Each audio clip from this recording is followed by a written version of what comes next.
Doctor Annie Besant, doctor any would-Besant का जन्म London शहर में 1847 में हुआ। इनके पिता अंग्रेज थे। पिता पेशे से डॉक्टर थे। पिता की डॉक्टरी पेशे से अलग गणित एवं दर्शन में गहरी रुचि थी। इनकी माता एक आदर्श आयरिश महिला थी। डॉक्टर बेसेंट के ऊपर इनके माता पिता के धार्मिक विचारों का गहरा प्रभाव था। अपने पिता की मृत्यु के समय डॉक्टर बेसेंट मात्र 5 वर्ष की थी। पिता की मृत्यु के बाद धनाभाव के कारण इनकी माता इन्हें हैरो ले गई। वहां मिस मैरियट के संरक्षण में इन्होंने शिक्षा प्राप्त की। मिस मैरियट इन्हें अल्पायु में ही फ्रांस तथा जर्मनी ले गई तथा उन देशों की भाषा सीखी। 17 वर्ष की आयु में अपनी मां के पास वापस आ गईं।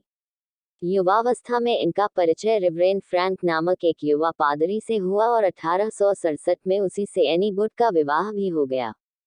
पति के विचारों से असमानता के कारण दाम्पत्य जीवन सुखमय नहीं रहा।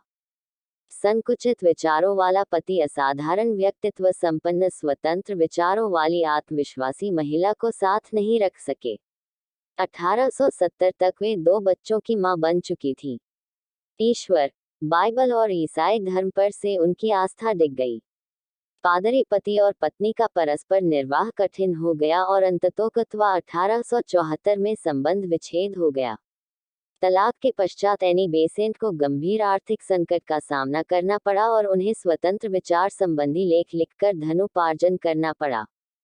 डॉक्टर बेसेंट इसी समय चार्ल्स ब्रैडला के संपर्क में आईं। अब वह संदेहवादी के स्थान पर ईश्वरवादी हो गईं। कानून की सहायता से उनके पति दोनों बच्चों को प्राप्त करने में सफल हो गए। इस घटना से उन्हें हार्दिक कष्ट हुआ। यह अत्यंत अमानवीय कानून है जिसने बच्चों को उनकी मां से अलग करवा दिया है। मैं अपने दुखों का निवारण दूसरों के दुख दूर करके करूंगी और सब अनाथ एवं असहाय बच्चों की मां बनूं। डॉक्टर बेसेंट ने अपने इस कथन को सत्य सिद्ध किया और अपना अधिकांश जीवन दीनहीन अनाथों की सेवा में ही व्यतीत किया। महान ख्याति प्राप्त पत्रकार विलियम स्टीड के संपर्क में आने पर वे लेखन एवं प्रकाशन के कार्य में अधिक रुचि लेने लगी। अपना अधिकांश समय मजदूरों, अकाल पीड़ितों तथा झुग्गी झोपड़ियों में रहने वालों को सुविधा दिलाने में व्यतीत किया। वह कई वर्षों तक इंग्लैंड की सर्वाधिक शक्तिशाली महिला ट्रेड यूनियन की सेक्रेटरी रहीं। वे अपने ज्ञान एवं शक्ति को सेवा के माध्यम से चारों ओर फैलाना नितांत आवश्यक समझती थी। उनका विचार था कि बिना स्वतंत्र विचारों के सत्य की खोज संभव नहीं है। 1878 में ही उन्होंने प्रथम बार भारतवर्ष के बारे में अपने विचार प्रकट किए। उनके लेख तथा विचारों ने भारतीयों के मन में उनके प्रति स्नेह उत्पन्न कर दिया। अब वे भारतीयों के बीच कार्य करने के बारे में दिन रात सोचने लगी। 1883 में वे समाजवादी विचारधारा की ओर आकर्षित हुई। उन्होंने सोशलिस्ट डिफेंस संगठन नाम की संस्था बनाई। इस संस्था में उनकी सेवाओं ने उन्हें काफी सम्मान दिया। इस संस्था ने उन मजदूरों को दंड मिलने से सुरक्षा प्रदान की जो लंदन की सड़कों पर निकलने वाले जुलूस में हिस्सा लेते थे। 1889 में एनी बेसेंट थियोसॉफी के विचारों से प्रभावित हुई।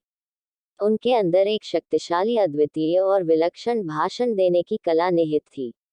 अतः बहुत शीघ्र उन्होंने अपने लिए थियोसॉफिकल सोसाइटी की एक प्रमुख वक्ता के रूप में महत्वपूर्ण स्थान बना लिया। उन्होंने संपूर्ण विश्व को थियोसॉफी की शाखाओं के माध्यम से एकता के सूत्र में बांधने का आजीवन प्रयास किया। उन्होंने भारत को थियोसॉफी की गतिविधियों का केंद्र बनाया। उनका भारत आगमन 1893 में हुआ। सन 1906 तक इनका अधिकांश समय वाराणसी में बीता। वे 1907 में थियोसॉफिकल सोसाइटी की अध्यक्षा निर्वाचित हुई। उन्होंने पाश्चात्य भौतिकवादी सभ्यता की कड़ी आलोचना करते हुए प्राचीन हिंदू सभ्यता को श्रेष्ठ सिद्ध किया। धार्मिक, शैक्षणिक, सामाजिक एवं राजनीतिक क्षेत्र में उन्होंने राष्ट्रीय पुनर्जागरण का कार्य प्रारंभ किया। भारत के लिए राजनीतिक स्वतंत्रता आवश्यक है। इस उद्देश्य की प्राप्ति के लिए उन्होंने होम रूल आंदोलन संगठित करके उसका नेतृत्व किया। 20 सितंबर 1933 को वे ब्रह्मलीन हो गई। आजीवन वाराणसी को ही